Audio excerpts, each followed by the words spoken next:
Today's World Insight, Day 1 of the National Security Law for HK SAR, the details and the significance of Hong Kong legal action. Well, I think the law is pretty clear. And the future of Hong Kong, and the signed national security law, why they go hand in hand, the reasons from a diverse set of prominent Hong Kong figures. It would not allow foreign power or bodies to interfere with Hong Kong's internal affairs.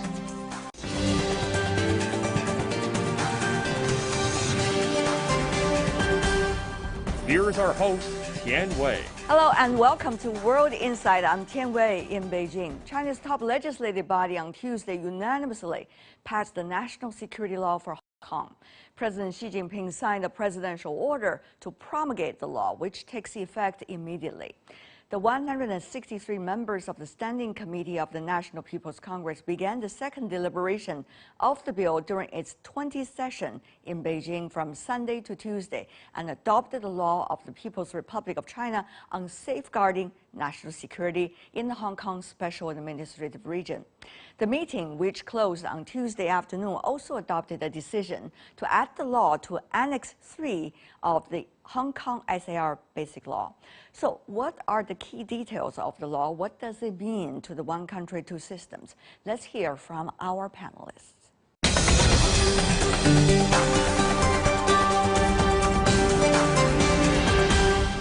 On the significance of the national security law of Hong Kong Special Administrative Region in Hong Kong, we are joined by Professor Whitman Hung, who is the Hong Kong Deputy to the 13th National People's Congress and also Principal Liaison Officer for the Hong Kong, Shenzhen and Qianhai Authority.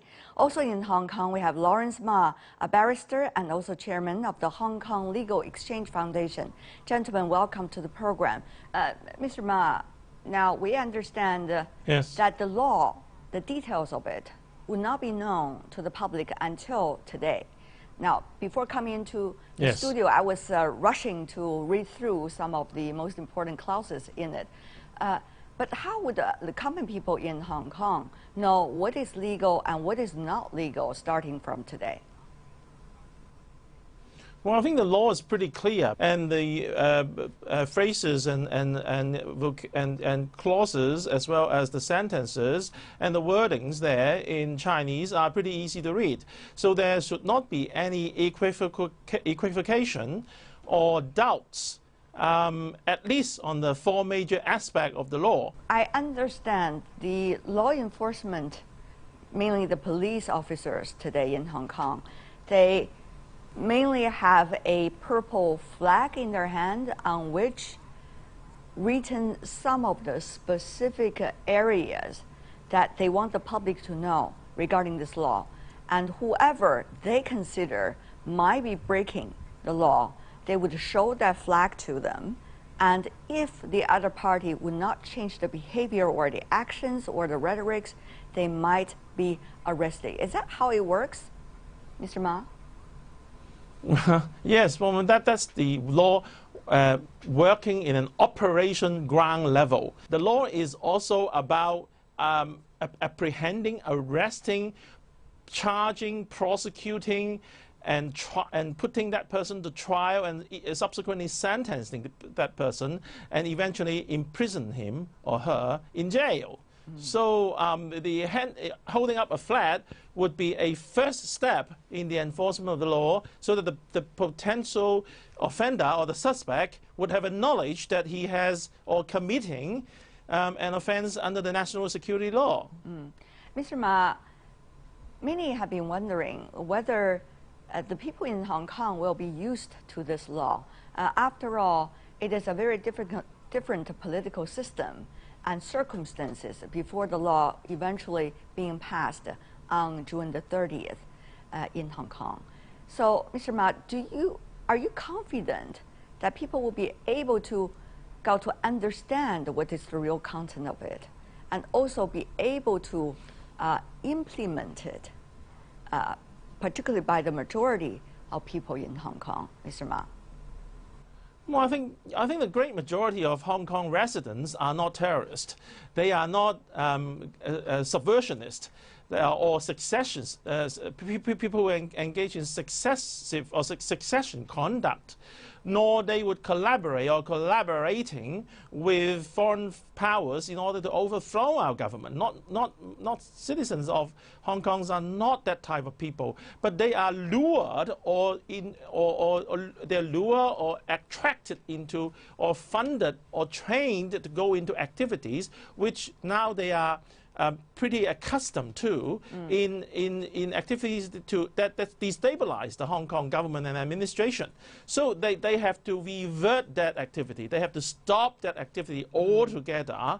But of course, we do still have freedom of expressions in Hong Kong, so they can freely criticize the government, you know, to put them on the right track, provided that criticism is conducted and carried out by lawful means. If they do it by unlawful means in provoking hatred against the government, and which resulted in serious legal consequences, that would be definitely an imprisonment sentence imposed hefty on them.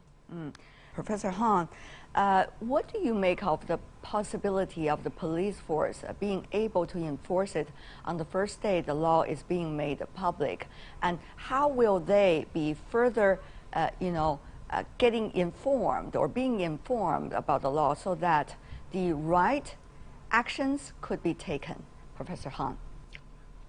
Well, like any jurisdiction, when there's a new law, there is a period of time people, both sides, okay, both general public and also the law enforcement agency will take time to learn. And they learn it by, taking actions. They learn it by going through cases. You cannot expect like everybody in Hong Kong will understand every single bit of the law. But just like Lawrence just said, most people in Hong Kong has nothing to do with these kind of activities anyway. If in the area of enforcing the law, I already have seen there's a new flag, there's a new purple flag today shown by the police to the demonstrators, basically telling them that the displaying of any kind of slogan for independence of Hong Kong could be, infringing the new national security law and subjected to sentencing. So that is, I think, is a good start. Of course, it takes, we are in a common law jurisdiction. It takes a few cases, trial cases. I mean, I can see the opposition side is already trying to put something to test, but that's fine. I think we should, arrest some people, put them, and then decide whether they should be prosecuted. And then in prosecution, we let the court decide whether these people were really breaking the law or were they, not. And by having those precedent cases in the future, then everybody on both sides understand fully about the law. Right. If you look at some of the specific clauses, I do have some on hand. For example, it established new offenses of secession, subversion, terrorism, and collusion with foreign powers. There's also a new law enforcement presence from the central government in Hong Kong, which is called the Office for Safeguarding National Security. Meanwhile, there's a National Security Committee going to be established, and the members are made of both Hong Kong government officials in the SAR and special advisor, quote unquote, coming from the central government. There's also specific clauses about the security commitment as well as the public transport and public services protection. Things related to that, of course, terrorism being mentioned as well, perceived foreign interference in Hong Kong also being mentioned in certain clauses. This is a very wide range of areas to cover.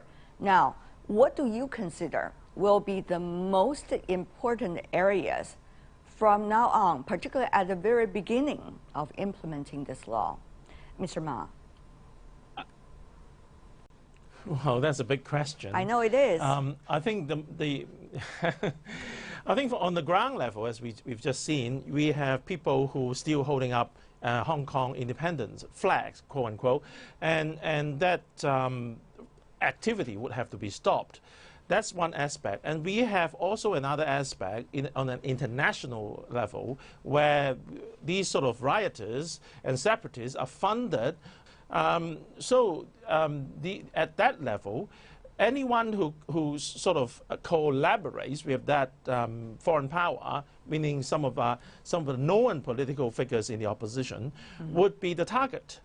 And many of them have now, of course, kept quiet. But whether their second in charge would continue behind the scene, continue to carry out these directives to fund these ground level protesters. Now, that would be something that requires investigation. So you will see the law operating in various aspects, not just the lowest, but it goes the middle level and at the highest level. It's all operative in all aspects and in all facets of lives with respect to those offenders who would be suspected to have committed any type of the laws in our new national security law. Right.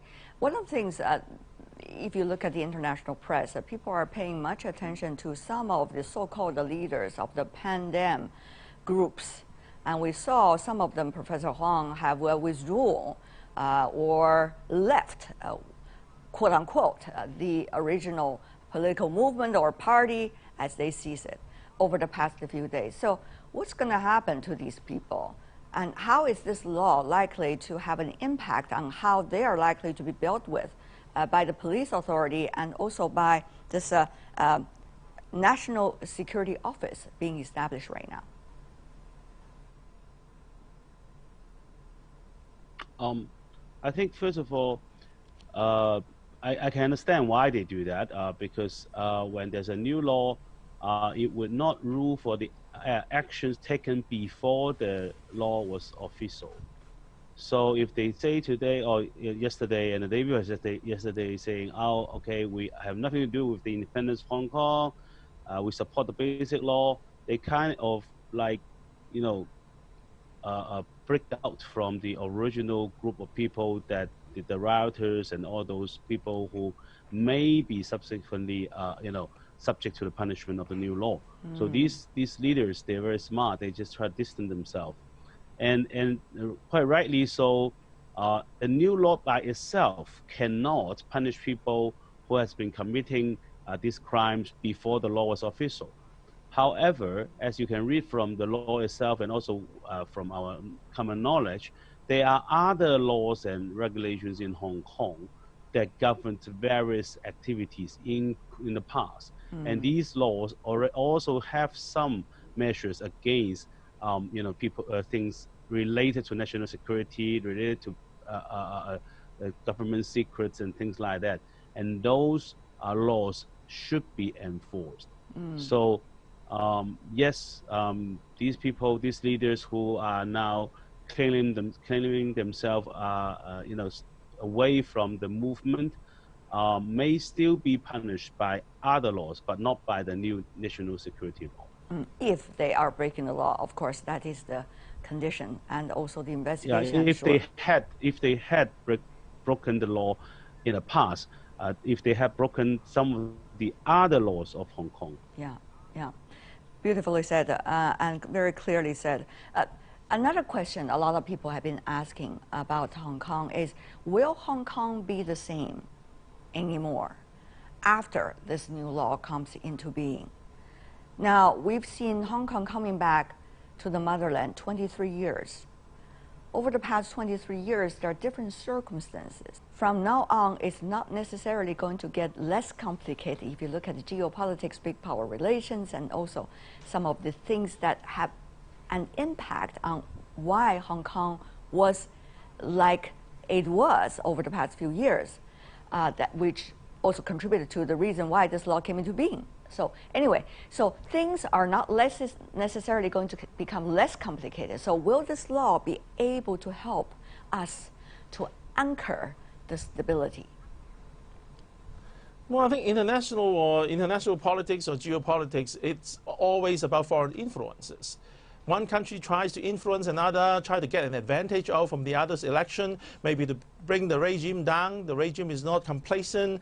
The regime is not submissive enough to the foreign interests of the foreign power. So the foreign power topples it by way of color revolution, which is peaceful, or by invasion, which is more violent.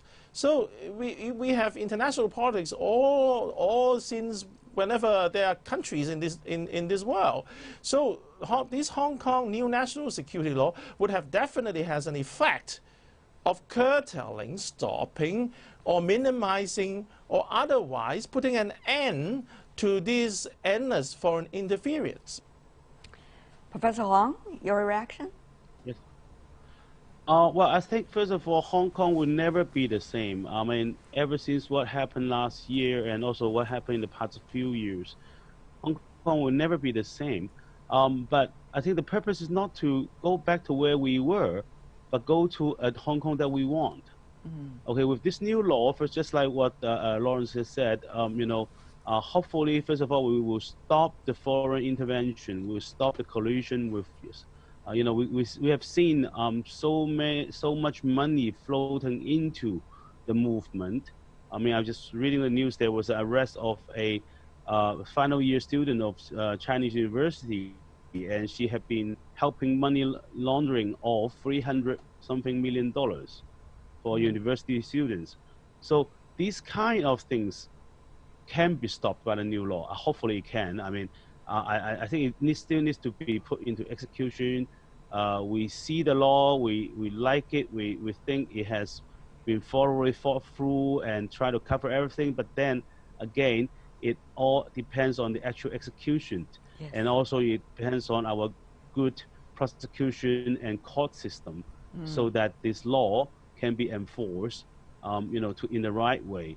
I think we will never become the Hong Kong we used to know 20 years ago, but hopefully it will be, first of all, more stable.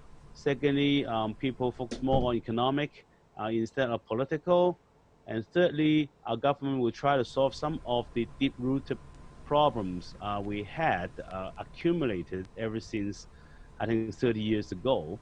And these kind of things, we still need to sort it out ourselves in Hong Kong. I mean, but so in short, to your question, the law will safeguard the security, national security of Hong Kong, and also put a warning out there so that when foreign government or when some of the local, I call them rioters or terrorists or these people, they think twice before they, take the action that they were taking since last June. Okay, Professor hopefully that will happen. Yeah. No. Professor Whitman Hong, Lawrence Ma, thank you so much for joining us. All the best. Thank you. Thank you.